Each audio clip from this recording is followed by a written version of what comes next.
Hey friends, welcome back. Today's video is a simple demonstration of a watercolor background. We're going to do some thumbnail sketches to figure out which backgrounds work best and hopefully end up with a little study of this seagull that has a beautiful background that fully supports our subject matter. Right here I have a 6x8 inch sheet of watercolor paper. This is just Strathmore watercolor paper, and I've removed it from the pad so it's just a single sheet here. Really good sturdy paper. I'm using a Princeton Aqua Elite size 8 round brush, and I've been using my Lebenson small stiff white synthetic brush for the small details. This is a really tiny little study. You can see I have a seagull as a subject matter. This little seagull posed perfectly for me when we were on vacation in Southern California, and I just thought he was so handsome, so I thought we'd try painting him today. Now over on the left, I've already painted the seagull, and you can see it's a completely literal representation of the reference photo. Now, there are a couple of problems with this, and if you're not sure what the problems are, you might be thinking, oh, that looks like a photo. Doesn't it look great? Well, not exactly. Sometimes the photo is not best. And what we're going to try to do today is to improve upon the photo in our second study over here and make a background that actually helps our seagull feel a little bit more like he's the center of attention. So what's happening over here is that, well, first of all, this palm tree is almost dead center in the composition. That's how it was in the reference photo, so I painted it that way. But that's not good. In fact, it's totally competing with the subject for attention. It's kind of like, hey, look at me, I'm a palm tree back here. And we don't want that.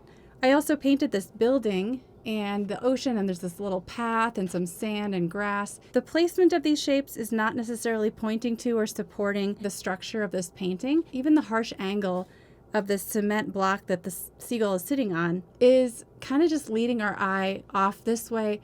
It's not really helping us zero in on the subject matter. So there's a lot of problems with the composition when we paint it totally literal exactly from the photo. Now, this is a little bit more advanced when you start to look at your reference and be able to change things or think about working from imagination or deciding how you're going to improvise a little bit and improve upon the reference photo. So, because of the difficulty of that, I highly recommend doing thumbnail sketches. So down here you can see I sketched my seagull again a couple of times, really messy little sketches, and I'm going to play with some different background ideas, especially using shape and color. So let's go ahead and just do that. Let's dive in. All right, so down here I've got these two little thumbnails I'm going to create, and I'm just going to use my small brush and quickly paint in the seagull colors. And you may not necessarily even start with the seagull once you finally decide on a composition, because you might want to have some soft edges where the seagull meets the background. In fact, it's a good idea to plan ahead for some soft edges. Here it's all just hard edges all the way around our seagull because the background was kind of inserted as an afterthought. You don't want that. You don't want your background to just be an afterthought, something that you just decide to add just because. You want to plan ahead for every aspect of the painting, and the background, in fact, I know some artists who don't even like the word background. The distance space should all support everything else in the painting and lead the eye around in a pleasing way. So yeah, backgrounds, you need to plan ahead for those. We've got a strong gray shape, a strong white shape, and a bit of orange for the beak. Obviously, don't put too much detail in this because we're just trying to figure out what we're doing here. And then for the legs, I actually ended up using a combination of permanent violet and burnt sienna. So it's this sort of purplishy brown. Okay, so just, quickly block those in. It's just a little color. Now I'm thinking I'm going to experiment with a more direct horizontal line for this surface that the seagull is sitting on. I'm just going to take a wash of yellow ochre and burnt sienna and put that at the base of the seagull, playing with a horizontal line. So we're essentially taking this sidewalk bit and turning it in space so that it's as if the viewer was looking, directly towards the ocean instead of at this angle, okay? I know it's kind of mind-blowing when you first start playing around with concepts that are different from your reference photo, that how much you can actually change and get away with. And I think that's part of the fun of being an artist. You get to change things. All right, so now as far as colors in the background, over here I used sap green, I used some ultramarine blue, I used some yellow ochre, I used burnt sienna. It's a lot of different colors back there. However, I do kind of like the earthy green, and I actually do kind of like the concept of a palm tree, but it's just too detailed, it's too sharp, And I'm thinking maybe it would be kind of fun to have a palm tree shape that makes an X shape crossing over our seagull. This may not work, but that's why we're kind of playing with concepts ahead of time. Instead of making this our final painting, we're messing around with ideas in this little thumbnail sketch before fully committing. Now, to create a really soft palm tree, we're going to need to use wet on wet. And that's another thing you can practice in this concept. So I'm just going to take a mix of ultramarine and indigo, so a really soft bluish gray, and paint this quickly into my background. And it will dry really quickly if you're working wet on dry. So try to go fast because we want it to be wet enough so that we can drop in our palm tree without hard edges. So yeah, just quickly as you can, paint that in. Okay, so it's kind of representing just a sky all by its lonesome there. Then for my palm tree, I'm going to take burnt sienna and let's do sap green. Burnt sienna, sap green. It really needs to be quite thick and creamy for the wet and wet to work. And the burnt sienna is helping tone it down and make it a much more earthy color. And then I want to add in some more blue again, so more indigo. Okay, so it's a really dark, creamy green. All right, let's just see if this even works. I'm not entirely sure what I'm doing here, so I'm going to just experiment. Now you notice that the bottom of a palm tree has more brown as those fronds are coming down. So you can use your reference photo as a guide for some of those simple little cues. And in fact, more brown for this sort of trunk that we're imagining over here. And I actually don't know if I like that placement over there. What if I put it more underneath the tail? And we could have maybe a couple actually. Doesn't have to just be one. Or we could hint at some other foliage or bushes here at the base so that it's more of a block or a mass of dark color instead of just a single tree. Now I'm taking a look and I'm seeing kind of a strong dark shape here, like this, and then this whole left side is a strong light shape. So we've really just created almost a two-value study, dark and light, dark and light. I kind of dig it. It's kind of cool. So let's try a second one with maybe a different concept. And the beauty of this is that it's completely up to you. You have so much freedom when you're creating a background to do whatever you want. So that should be really freeing. And doing these little thumbnail sketches will give you the tools you need to decide what you like best. Sometimes we don't know what we want. And so it actually is a good idea to start with a literal representation and copy that as best as you can. And then when you see it and you find the things you don't like about it, you can go from there and start to play with ideas that change or improve upon that original concept. Sometimes all we know is what we don't like. We don't actually know what we want. Isn't that true? And so same with backgrounds. You may not know what you want to do with the background. So just playing with these ideas will help you eventually get there.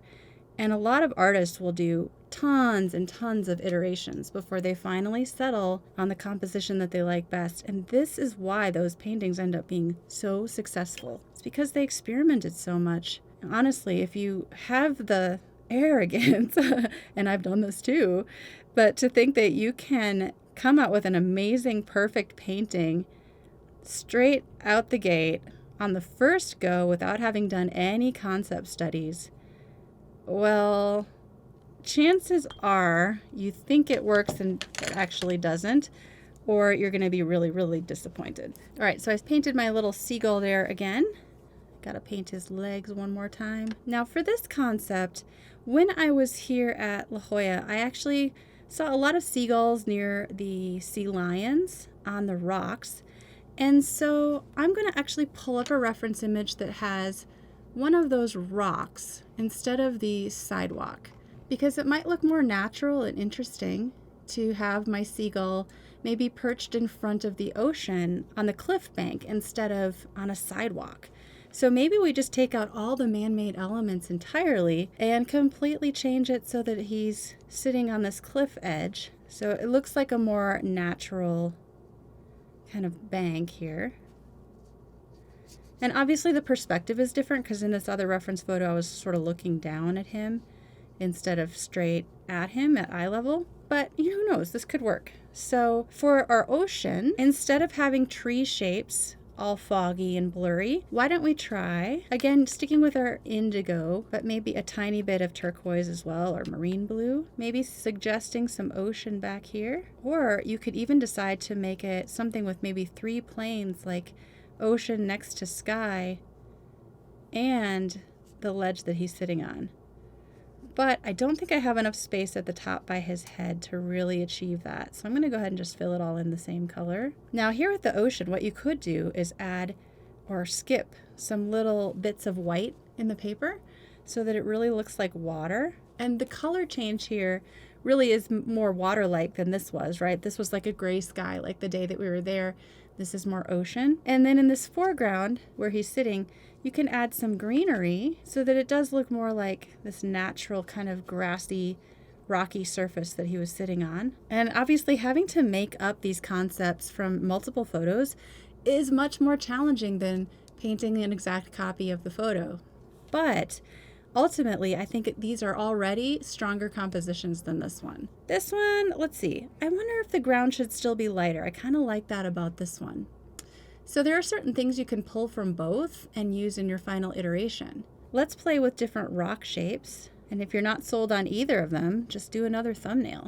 Nobody's stopping you from doing multiple thumbnails of the same subject, especially if you're not completely happy yet. So with the rock shapes, you're going to have to be really careful that they, again, don't compete with your seagull.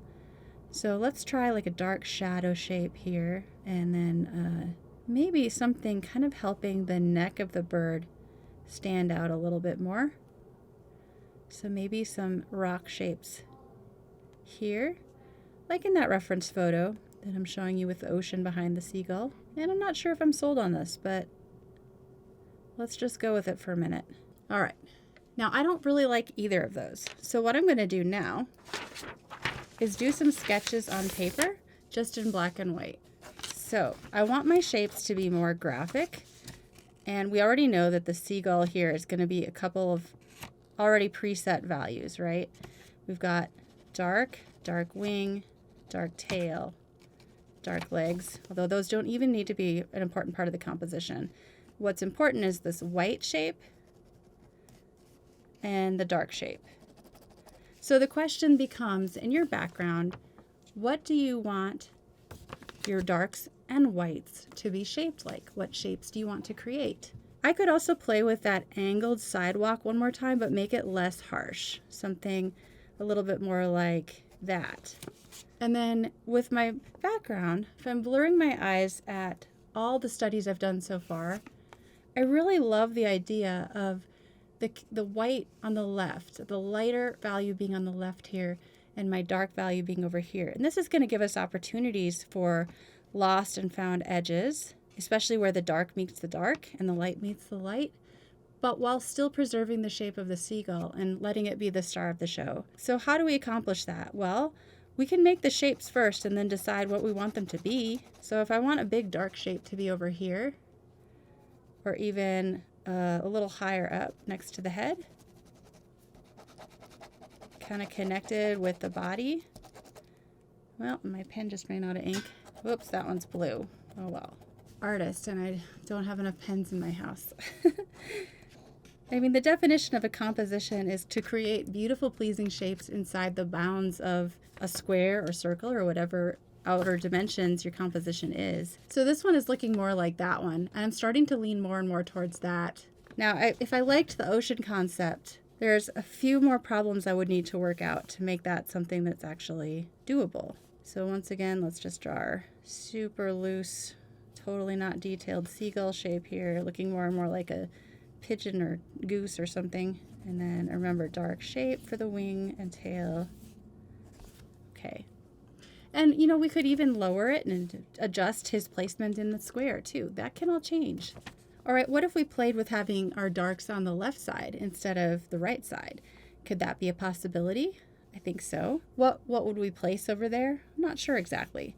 But we could make the ground that he's sitting on a bit darker. We could make it more like a dark stone, like what's on the ocean down there. I might open up another reference photo for that. Yeah, in fact, I took some other photos of a seagull, and he's sitting behind these kind of really dark plants over here.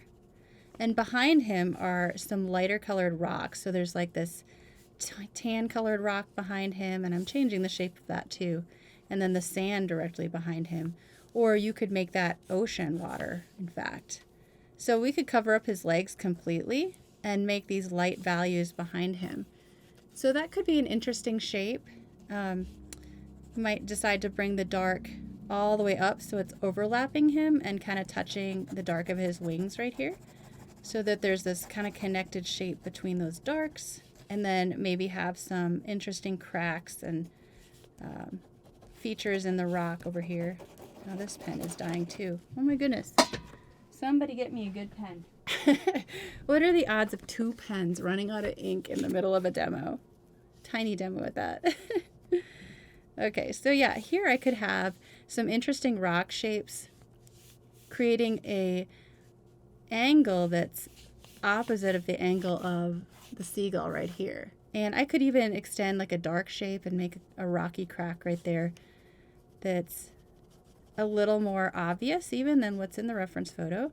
And then just have the highlights of the tail be what help the seagull stand out. So this is kind of this dark shape like this with light over here.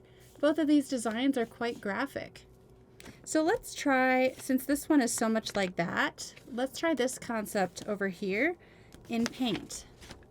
And then I'm not going to show you the entire painting process of the one I decide on, but you'll get to see it at the end, so stay tuned. All right, here we go. So hopefully this will have one concept that we really like and we decide to stick with for our final painting.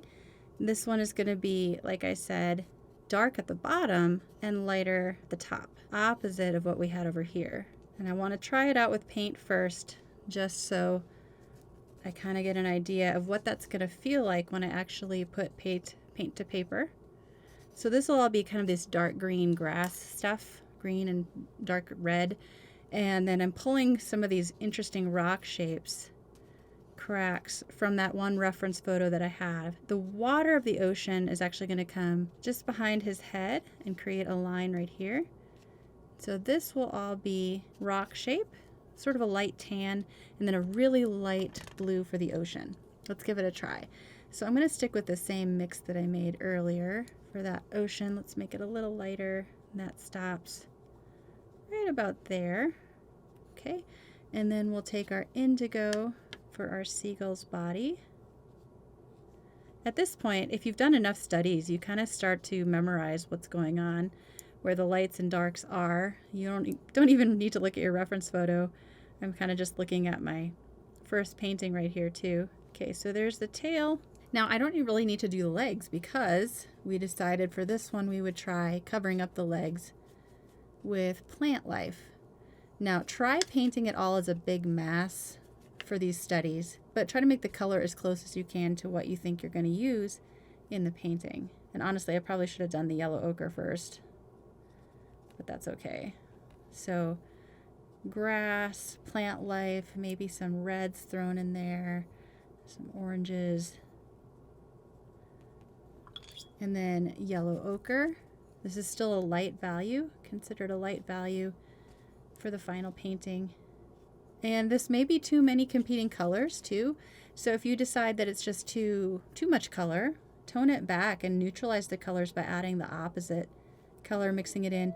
So if your yellow is too bright, you can mix in a little bit of purple or blue to tone that down, make it more earthy. And then to create kind of this angled dark over here for more of that graphic composition, adding some indigo.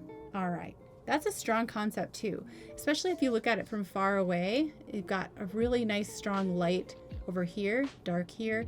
This one is that dark shape, light shape idea. I really like both of those.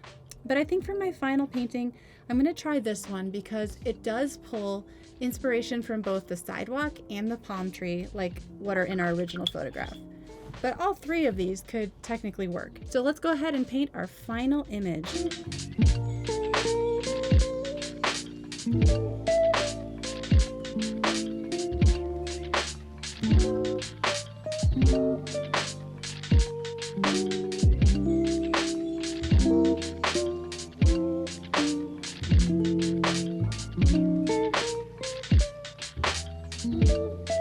So here it is, the finished second painting. You can see that I went with the concept in the middle here with this kind of strong dark shape next to a light shape that sort of encircles it. And even though I didn't execute it as well as probably my first one, I think I spent more time on that one, I think it's a much stronger composition overall. It's more striking, and it really helps the seagull look regal, like he's the center of attention. There aren't any of these competing shapes like this little trail here, which competes with the curve of his wings, and you don't have a palm tree directly in the center that's screaming for attention. And I straightened out the sidewalk so it's not the same exact diagonal as the shape of the bird. So all of those I think are improvements, but of course it can take many, many iterations to get to the composition that you finally settle on. So hopefully this was a great window into the process of working with reference photos but changing them to make them better. Check out this next video all about how to simplify, and I'll see you over there.